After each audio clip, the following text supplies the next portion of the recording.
അതായത് ചീര ഉണ്ടോ? അപ്പോൾ ഇത് മിക്കവാറും എല്ലായിടത്തും ഉള്ള ചീര തന്നെ, പുതിയ ഇനമൊന്നുമല്ല, കുറേ വർഷങ്ങൾ കൊണ്ട് എൻ്റെ കയ്യിലുള്ള ചീര കേട്ടോ. അപ്പോൾ ഇത് പച്ചച്ചീരയാണ്.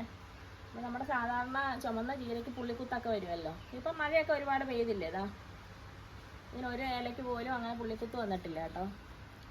അപ്പോൾ വലിപ്പം വെച്ചതിൻ്റെ ഒരു ഇലയ്ക്കൊരു കളർ വ്യത്യാസം അല്ലാതെ ഇതിന് പുള്ളിക്കുത്തൊന്നും വന്നിട്ടില്ല. അപ്പോൾ നമ്മൾ കുറച്ചുകൂടെ മുകളിലോട്ട് പോയാൽ ഞാൻ നേടെ ഇവിടെ വെച്ച് അങ്ങോട്ട് ഒടിച്ചു ഇനി അല്ലെങ്കിൽ പൂത്ത് പോകും. അപ്പോൾ ഈ ഒടിച്ചു വിടുന്ന പറഞ്ഞാൽ ഈ സൈഡിൽ നിന്ന് വേണ്ടി ഈ ബ്രാഞ്ചസ് വന്നിട്ട് നമുക്കിത് കുറേ നാളിങ്ങനെ വിളവെടുത്ത് ഇപ്പം ഒരുപാട് നാൾ നമുക്കിത് കട്ട് ചെയ്ത് വിളവെടുക്കാൻ പറ്റും കേട്ടോ.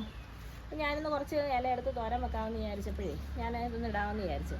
ഇതിന് നമ്മൾ വിത്തുകളൊന്നും എടുത്ത് വെക്കാറൊന്നുമില്ല. അപ്പോൾ ഓരോ വർഷവും ഇങ്ങനെ ഇതേപോലെ ചീര ഉണ്ടാകും, അതിനകത്ത് നമ്മൾ ആവശ്യത്തിന് എടുക്കും. അത് കഴിയുമ്പോഴത്തേക്ക് തന്നെ നശിച്ചു പോകും.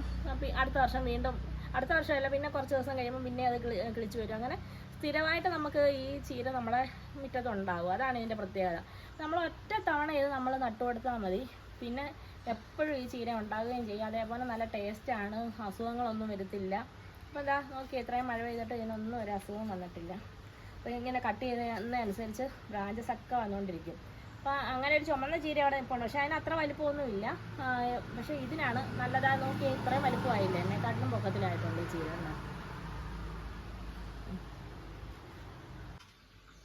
കണ്ടോ ചീരയുടെ ഒരു വലിപ്പം കണ്ടോ? അത് ഇവിടെയൊക്കെ അതേപോലെ നിൽപ്പുണ്ട്. ഇത് കണ്ടോ, ഇത് നമ്മൾ കുറച്ച് വലിപ്പം വെക്കുന്നതിന് മുമ്പ് ദാണ്ട് ഇതിൻ്റെ മുകൾ ഭാഗം കട്ട് ചെയ്ത് കൊടുത്തു കേട്ടോ. അപ്പോൾ അതിൻ്റെ സൈഡിൽ നിന്നെല്ലാം എന്താ ഇങ്ങനെ ബ്രാഞ്ചസ് പൊട്ടുക നല്ല ആരോഗ്യത്തോടെ കിളിച്ച് വരുന്നുണ്ട്. കണ്ടോ, ഇതേപോലെ ഒരു കുഞ്ഞു ചട്ടിക്കകത്ത് നിൽക്കുക കണ്ടോ, തന്നെ കിളിച്ച് വരുന്നതാണ്. ഇതൊന്നും നമ്മളൊന്ന് നട്ടു കൊടുക്കുന്നതല്ലതാ. അതും നമ്മൾ ഈ മണ്ടയൊന്ന് ചെറുതായിട്ട് ഒടിച്ചു കൊടുക്കുമ്പോഴത്തേക്കിന് സൈഡിൽ നിന്ന് ഇതാ ഒരുപാട് ബ്രാഞ്ചസ് ഇങ്ങനെ പൊട്ടി വരും. അപ്പോൾ ഇതാണ് ഈ ഒരു ചീരയുടെ ഒരു പ്രത്യേകത. അപ്പോൾ ഇങ്ങനെ പൂക്കാതെ നിൽക്കുകയാണെന്നുണ്ടെങ്കിൽ ഇതേപോലെ ഇങ്ങനെ പൂ വരുന്ന ഒന്ന് നുള്ളി കൊടുത്താൽ മതി. അപ്പോൾ സൈഡിൽ നിന്ന് വീണ്ടും ഇങ്ങനെ കിളിർത്ത് വരും. കണ്ടോ, ഇവിടെ എല്ലാം വെറുതെ ഇങ്ങനെ താറയിലെല്ലാം ഇങ്ങനെ കിളിച്ച് നിൽക്കുകയാണ്.